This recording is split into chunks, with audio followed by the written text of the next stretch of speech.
Bueno, como ustedes conocen, con fecha 14 de septiembre de 2018, como parte de las acciones de instrumentación del perfeccionamiento aprobado para el Banco Central de Cuba, se emitió el decreto ley 361 del Banco Central de Cuba, que sustituye el 172 del año 97, que era el actualmente vigente. En el decreto ley se establece en el artículo 1 cuál es la naturaleza, la sede y el patrimonio del Banco Central de Cuba, especificando que se trata de una persona jurídica de derecho público. En el artículo 3.1 establece cómo la participación del Banco Central de Cuba con otros organismos, con los organismos de la Administración Central del Estado competente en la formulación de políticas según los objetivos de política económica en cumplimiento de la misión y funciones. O sea, que es la participación del Banco Central de Cuba como institución financiera en relación con los organismos de la Administración Central del Estado. Presentación al gobierno de informes periódicos sobre la ejecución de políticas, sobre la situación monetaria y financiera, tanto interna como externa, así como recomienda las medidas que estime convenientes. En el artículo 4 se establece cómo el proceso de elaboración y aprobación ante el inicio del ejercicio económico anual, sus objetivos, planes y metas sobre las políticas de su competencia, y que el Banco Central de Cuba tiene su propio sistema de contabilidad, procesos informáticos, de auditoría y de supervisión de las instituciones del sistema bancario y financiero según la legislación vigente. Se incorpora, a diferencia del 173, la referencia a que, de acuerdo a la práctica internacional en materia de banca central, dada la especificidad del Banco Central de Cuba con el resto de las instituciones del país. En el artículo 9.1 establece el mandato dual que tiene el Banco Central de Cuba en su misión, que es velar por la estabilidad monetaria y la estabilidad financiera, e incorpora un segundo sujeto de regulación, que en este caso son las entidades no financieras, que prestan servicio de apoyo a las instituciones financieras de cobranza de pago y cualquier otra que guarde relación con esta actividad financiera y cambiaria, siempre que así lo determine el Banco Central de Cuba por el volumen de operaciones que realiza y por razones de política monetaria, crediticia y cambiaria. Como les decía, eso es lo que se incorpora a esta norma y están dirigidas a las instituciones o entidades que, aunque tengan otro objeto social, en algún momento desarrollan alguna actividad que tiene que ver con la actividad financiera y cambiaria, en este caso, por ejemplo, Correos de Cuba, que tiene licencia para entregar giros internacionales. Las funciones comunes de los organismos de la Administración Central del Estado aplicables al Banco Central de Cuba, que sin serlo siempre tiene funciones comunes a ellos, y las funciones específicas que están establecidas en el artículo 10 y 11. Y ya en el artículo 12, las facultades del Banco Central de Cuba, es un artículo numeroso, tiene bastantes incisos, pero bueno, aquí destacar las más importantes. Por ejemplo, la aprobación de estas actividades de las entidades no financieras que antes no eran sujetos de regulación del Banco Central de Cuba y ahora sí lo son, y por tanto, si entrega la autorización, tiene la facultad de suspender las actividades, modificar y cancelar la licencia que se le conceda. La aprobación de la designación de los directivos del nivel superior de las instituciones financieras, haciendo la salvedad que para el caso de las entidades estatales tienen en cuenta lo que establece la legislación especial en este caso. Inscribir en el registro de instituciones financieras y entidades no financieras, que cambia el nombre del registro. Antes era Registro General de Bancos e Instituciones Financieras, porque se inscribían los sujetos de licencia del Banco Central de Cuba, que eran las instituciones financieras y oficinas de representación. Al incorporarse las entidades no financieras, cambia el registro y adopta este nuevo nombre, se cierra el viejo y se habilita este nuevo con el nombre de Registro de Institución Financiera y Entidades No Financieras. Otra de sus facultades, establecer normas, principios y criterios para las actividades publicitarias de los productos y servicios de las instituciones financieras en su función de ente regulador del Banco Central, disponer y aplicar los mecanismos correctivos de resolución bancaria en instituciones financieras con problemas de liquidez, solvencia y gestión, la regulación y vigilancia de los sistemas de pago, estableciendo que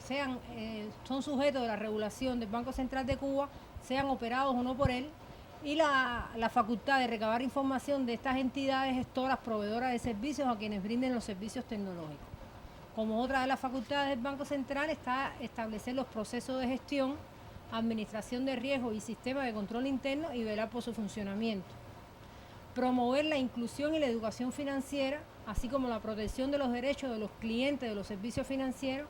coordinando sus actuaciones con los organismos competentes en esta materia, algo que se incorpora en esta norma que no estaba establecido en el anterior decreto ley, y organizar el servicio de reclamaciones que formulen los clientes de los servicios financieros. que no hayan sido satisfechos por las instituciones financieras y las entidades no financieras autorizadas. Aquí es bueno destacar que esto es un artículo que adquiere gran importancia porque, bueno, es común que ante cualquier caso de reclamación, la institución financiera que comete la violación no es sujeto directo de la reclamación de la persona afectada, va directamente al Banco Central como máxima autoridad. Entonces, a los efectos de la institucionalidad y respetar la jerarquía de cada una de las instituciones que conforman el sistema, el Banco Central de Cuba conocería de esos casos siempre y cuando la persona, que en este caso reclamante, no haya sido satisfecha por la respuesta de las instituciones financieras y las entidades no financieras autorizadas en ese caso. Sería como una segunda instancia, lo que se conoce como una segunda instancia. El artículo 13 al 18 establece el funcionamiento del Banco Central de Cuba. El 19 al 23, lo que es el nivel superior de dirección, cómo está conformado, que está a cargo de un presidente que se auxilia por un vicepresidente primero, los vicepresidentes, el superintendente y se asiste del Consejo de Dirección. Un nivel superior de dirección que lo integra el presidente, el vicepresidente primero, los dos vicepresidentes, el superintendente y bueno, el resto de los niveles que conforman la estructura del Banco Central de Cuba, el sistema de dirección,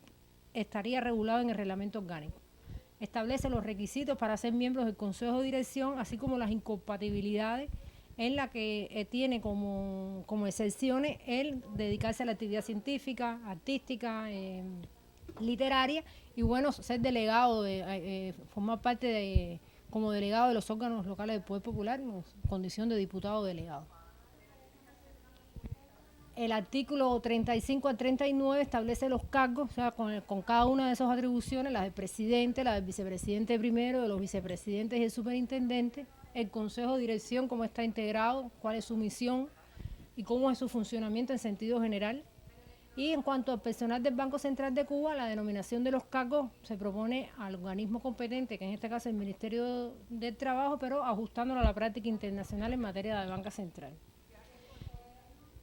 El artículo 50 establece las operaciones del Banco Central cuando actúa como ente, como lo que es un banco central, cuando actúa en su relación con el Estado como cajero, como agente financiero y fiscal, como financiamiento para la balanza de pago, el otorgamiento de créditos al Estado, y como comprador directo de valores del Estado.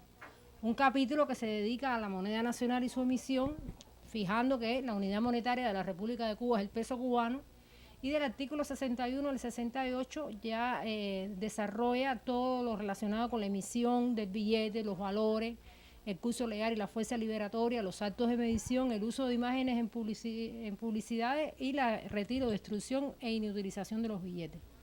Del artículo 69 al 72 el encaje legal y del 73 al 78 el régimen financiero y contable, en lo que no nos detenemos porque es algo que recoge ya lo que disponía antes el decreto ley 172 que se deroga sin grandes cambios. Las acciones de control, en el artículo 79 se establece que el Banco Central de Cuba recibe las acciones de control no solo de la Contraloría, sino también de los determinados organismos de la Administración Central del Estado en la esfera de su competencia.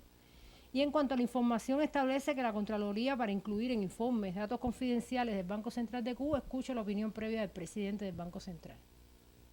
Establece la obligación de los funcionarios que participan en estas acciones de control externa de guardar secreto de toda la información que en ocasión de ese ejercicio tengan acceso.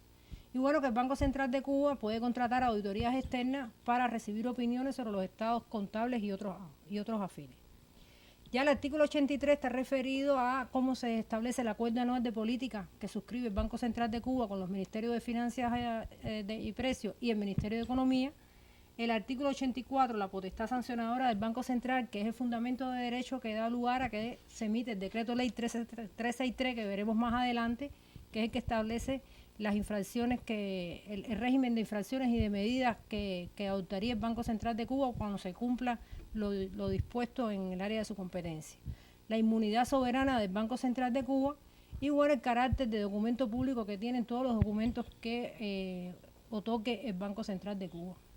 La modificación al decreto ley 317 y al 322, los cambios es en algunos artículos de estos cuerpos legales y está referido a la denominación del decreto ley, que en lo adelante se denomina de la prevención y enfrentamiento al lavado de activos, al financiamiento al terrorismo y a la proliferación de armas de destrucción masiva. Y bueno, en sentido general, esto sería en grandes esbozos lo que tiene establecido esta norma del Banco Central de Cuba.